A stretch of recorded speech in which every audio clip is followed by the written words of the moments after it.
फैसले से फिनलैंड में टेंशन है। फिनलैंड की पीएम को रूस के हमले का डर सता रहा है।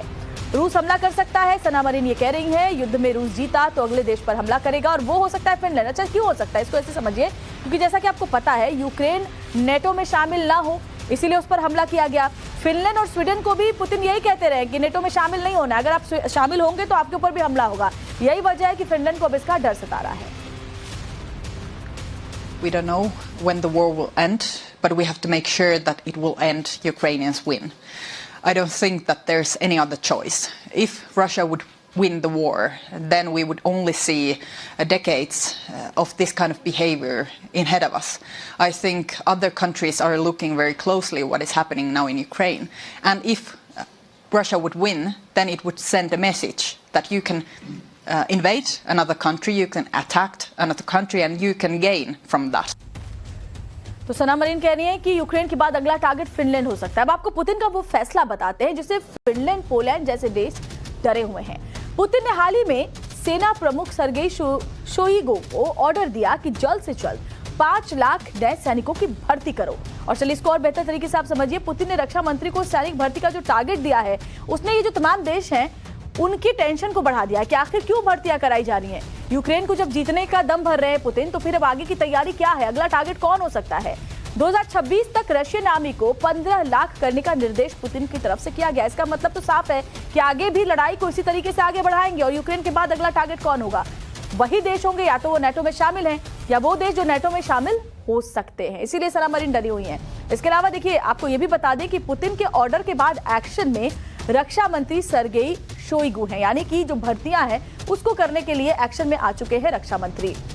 रक्षा से भी ज्यादा किलोमीटर लंबा ये बॉर्डर है, जिसकी वजह से फिनलैंड अब टेंशन में आ गया है। तो ये करेलिया रीजन है, यहीं पर तैनाती होगी रूस की तरफ से एक यूनिट की। और ये जो लंबा पूरा का पूरा बॉर्डर है, आप सोचिए कि यहाँ से फिनलैंड पर अटैक करना कितना आसान होगा। एक बहुत लंबा बॉर्डर फिनलैंड शेयर करता है करेलिया रीजन से, और यहाँ पर एक यूनिट का तैनात होना अपने आप में फिनलैंड के लिए एक बहुत बड़ी टेंशन है। और इसीलिए सना मरीन कह रही है कि अगला टारगेट यूक्रेन के बाद फिनलैंड हो सकता है। ये देखिए 1335 किलोमीटर का जो लंबा बॉर्डर है करेलिया रीजन से फिनलैंड का, वो पूरा का पूरा बॉर्डर है। यहाँ पर अगर यूनिट तैनात होती है तो फिनलैंड पर अटैक करना बहुत ही आसान होगा, मामूली बात होगी। मिनटों के अंदर, समझिए मिनटों के अंदर फिनलैंड पर बड़े अटैक रूस की तरफ से किए जा सकते हैं। और रूस के पास जो सैन्य शक्ति है उससे हम सब वाकिफ हैं। ऐसे में फिनलैंड का जो घबराना है, डरना है, वो भी लाजमी है।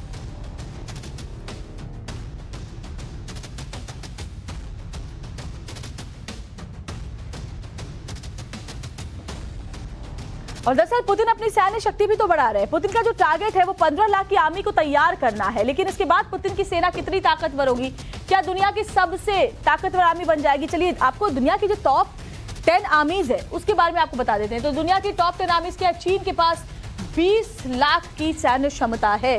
और उसके बाद बात करें भारत के पास तो 14.50 यानी कि 14.5 लाख की क्षमता भारत के पास भी है सैन्य की। टॉप 10 में और कौन कौन से देश आते हैं, अमेरिका के पास 13.9 लाख की क्षमता है। इसके अलावा नॉर्थ कोरिया के पास 12 लाख सैन्य क्षमता है, इतने सैनिक हैं। रूस के पास 9 से 10 लाख जो क्षमता है। पाकिस्तान के पास करीब 6.5 लाख के आसपास 6.40 लाख की क्षमता है सैन्य क्षमता। ईरान के पास 5.75 लाख सैन्य क्षमता है। साउथ कोरिया के पास 5.55 लाख सैनिक मौजूद हैं।